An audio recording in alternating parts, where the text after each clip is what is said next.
Imagine the following: a colossus of the skies. A war machine that costs hundreds of millions of dollars per unit, more than 50 meters long, nearly 300 tons in weight, capable of carrying 45 tons of nuclear armament. And the most incredible part, it can cross entire continents without needing to refuel. Its nickname is elegant, the White Swan. Its real name, Tupolev Tu-160. But here's the conflict. How is it possible that a strategic bomber designed in the Soviet Union of the 1970s is still in 2025 the fastest in the world? How does this flying relic continue to challenge even the most advanced fighters on the planet, like the F-35 Lightning II? What makes it so special? How did it resurface after being almost forgotten following the fall of its empire? Today, on TechCurio, we explore one of the most formidable weapons ever to soar the skies. A symbol of power. A ghost from another time that still flies.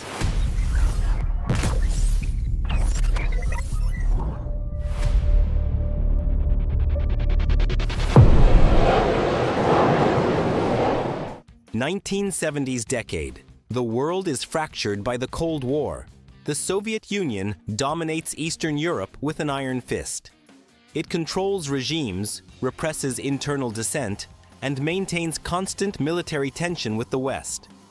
On the other side, the United States expands its influence through NATO, invests in military innovation, and seeks to maintain air supremacy. In the sky, the balance wavers. The US already had the B-52 Stratofortress, a proven long-range platform. But they wanted something new, something faster, more modern, more lethal. Thus, the B-1A Lancer was born, a supersonic bomber designed to fly low, evade radars, and deliver nuclear warheads with pinpoint precision. This represented a real threat to Moscow.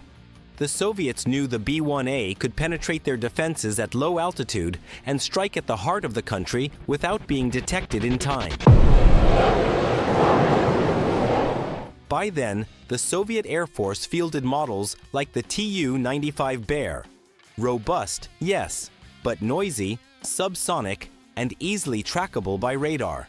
The Tu-22M Backfire, still in development, also lacked the range and payload to be true competition. The USSR found itself at a crossroads. They needed to respond, but not with a plane that matched the B-1A, with one that surpassed it. In everything, faster, with greater range, capable of carrying more missiles, and that also sent a message to the world. The Soviet Union still dominates the skies. Thus, the idea of the Tupolev Tu-160 was born. The project was assigned to Tupolev, the legendary Soviet Strategic Bomber Design Bureau. It was an ambitious mission: build the most advanced military aircraft ever created by the USSR. Its code name was Product 70. Its objective: fly farther, faster, and with more payload than any other bomber on the planet. The result was an aircraft that looked like it came out of a science fiction movie. With variable geometry wings, the Tu-160 could adjust its shape in mid-flight. At low speed, wings extended for greater lift and stability. At high speed, wings swept back for a sharp aerodynamic form. Its fuselage was long, slender, streamlined. And under the hood, 4 NK-321 engines, the most powerful turbofans ever installed on a military aircraft. Each could generate 25,000 kilograms of thrust with afterburners lit. Together, they could push this steel behemoth to over 2,200 kilometers per hour. That's more than Mach 2, something unthinkable for an aircraft of this size. But it wasn't just speed. The Tu-160's range was over 14,000 kilometers without the need to refuel. Enough to take off from southwestern Russia, cross the Atlantic, launch missiles over the US East Coast, and return.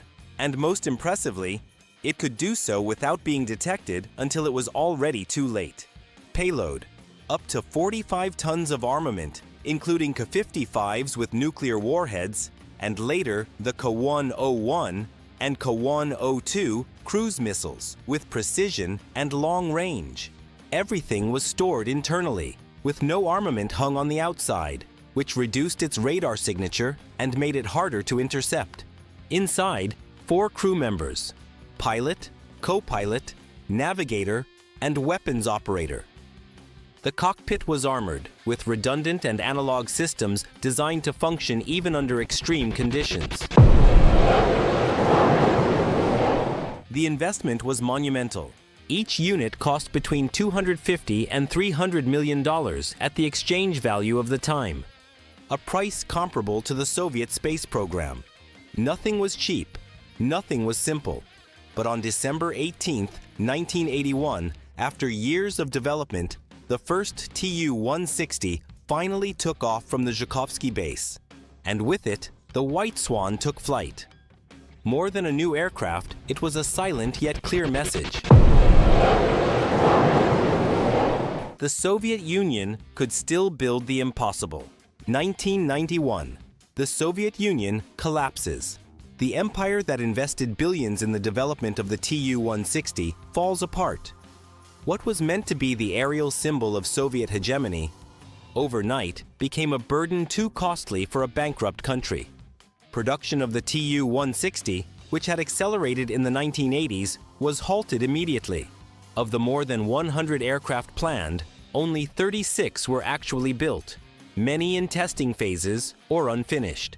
And worse, a portion of them ended up in Ukraine's hands after the fragmentation of the former Soviet bloc. Ukraine inherited 19 Tu-160 units, but without a budget, without technical resources, and under international pressure to reduce its nuclear arsenal, the new Ukrainian government couldn't maintain them. Some were dismantled. Others were returned to Russia as part of cooperation agreements or economic compensation. The White Swan's dream seemed to fade. For nearly 2 decades, the Tu-160 was more an abandoned symbol than an operational tool. Most of the aircraft were stored, without modernizations, without real use. Their flights were occasional, symbolic, almost ceremonial.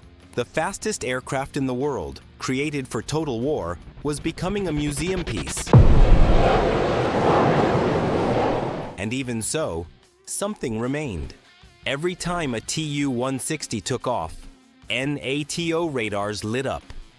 Fighters were scrambled to intercept it. And many times they found nothing, because the White Swan didn't just fly. It decided when it wanted to be seen and when not. Soviet, and later Russian, pilots saw it as more than an aircraft. It was a symbol of deterrence, a machine that represented the last resort before the end. It wasn't used in conventional combat. Its function was another, to exist, and by doing so, to change the enemy's decisions. In 2017, a story captured the attention of the military world. A Tu-160 was detected flying over international waters in the Sea of Japan. 2 US F-35 Lightning II were sent to intercept it. It was supposed to be a routine mission, a simple escort and observation exercise. But it wasn't. The F-35, a 5th-generation fighter, is considered one of the most advanced aircraft ever built. With stealth technology, integrated sensors, and air-to-ground and air-to-air combat capability, it is the pride of the Western arsenal. However, that day, the White Swan accelerated. Its wings retracted.